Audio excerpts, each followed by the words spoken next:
大家好，我是尿头啊。不知道是否有朋友还记得我们上个月介绍过一个以色列的虚拟主播社团，当时我在最后说介绍他们是为了留个档，看看他们未来发展如何。那本来是句客套话啊，因为这社团不大，也就10几个人。当时我以为1年半载的都不会有什么新的可聊的，没想到这么快就 call back 了。11月29号，爱豆路官方发布了推特称旗下EN主播因做出多项违反合同规定的危险且有害的行为，于11月28号被解约。公告里面列举了他的4个行为，个个都是重量级。第一条说他直播的时候滥用管制药物，第二条说他在会线的时候邀请粉丝线下见面，第三条说他不但真的和粉丝线下见面了，而且还当面收受了数千美元的礼物，第4条说他和公司的一个管理层人员发生了秘密关系。用这个词啊，估计就是说他和人家谈对象了，当然也有猜别的关系的。秘密关系这个词儿用的很神秘，也很好。为啥很好？我们一会儿逐条介绍的时候再讲。处罚的结果，当然首先这个 V 是被开除了，他的油管账号将在24年的1月1日关闭，推特已经被保护了，而且和他有秘密关系的那个管理人员和他一块被开除了，就是这么一个要素非常丰富的事件啊！我看到不止一个朋友说这个管人简直就是超天降的3次元投影。由于这个事儿在推特上热度特别高，所以有很多网友扒出一堆东西，看了一部分之后，我倒觉得更像是本子女主。现在我们把关于这些公告的内容补充一点，基本上都是外网网友的总结和推测的传闻，是传闻啊！在这我先说一句，我只做收集和整理的工作，不能对真实性提供保障。不过我选择的基本上都是流传的比较广，而且有一些证据的传闻，纯稿子的消息肯定会被我过滤掉啊。比如这种说他其实是因为是哈马斯，所以才会被他的以色列公司开除的。首先第一个，滥用管制药物，这个罪名公告里没说用的是啥，所以就很容易让人想到毒品。但其实现在流传最广的说法是他在耐久直播里面为了让自己看起来傻傻的使用了安眠药，这个安眠药可能是管制药，估计是劲儿倍儿大的那种。这个目前只是最广泛的传闻之一，有人坚定的认为他就是在直播里吸毒了，真相不得而知，毕竟没有人能把他所有录播翻出来看一遍找到底是啥。看管人学英文啊，第一课 Harem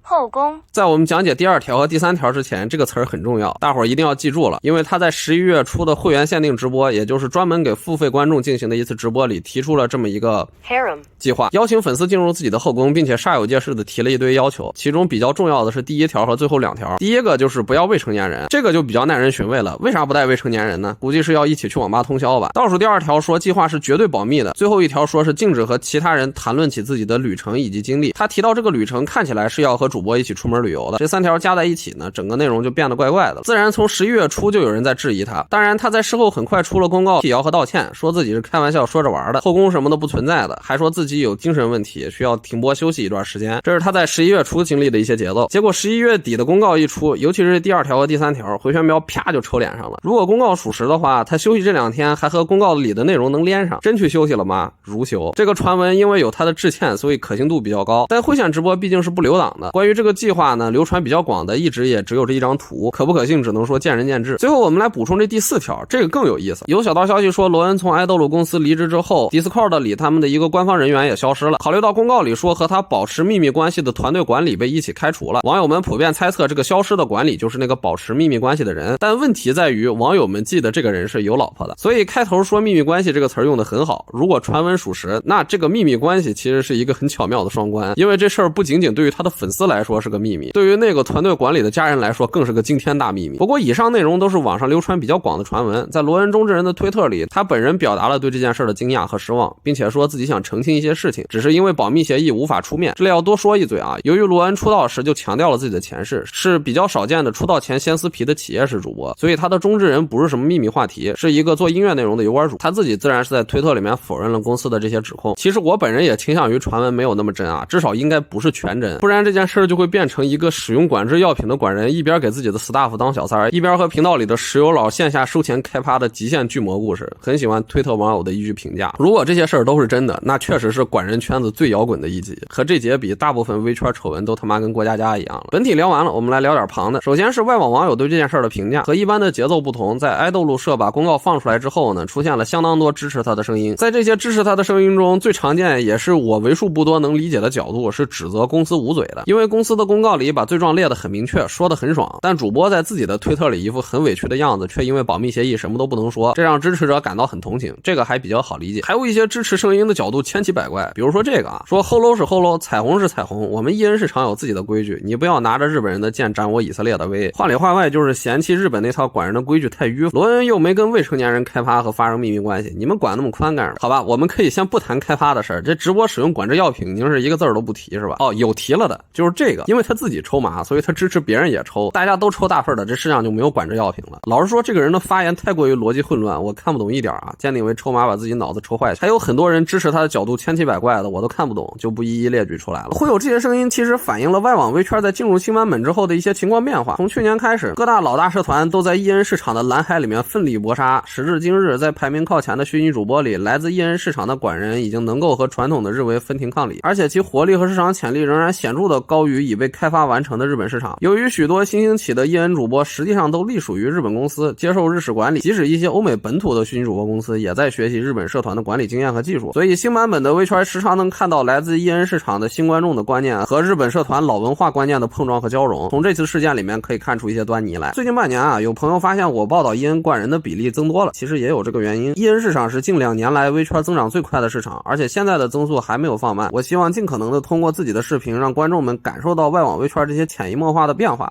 好，说的有点跑偏了，不过目前来说这个事情也就到这儿了。由于罗恩的中之人说他很快会回来，看样子他还打算继续的创作内容，可能是要在之后为自己翻案。我目前对这个事件还持保留态度，如果日后会有什么新动态的话，我们再接着更新视频吧。那么我是丁小桃，下次攒够一期素材我们再接着吹牛逼。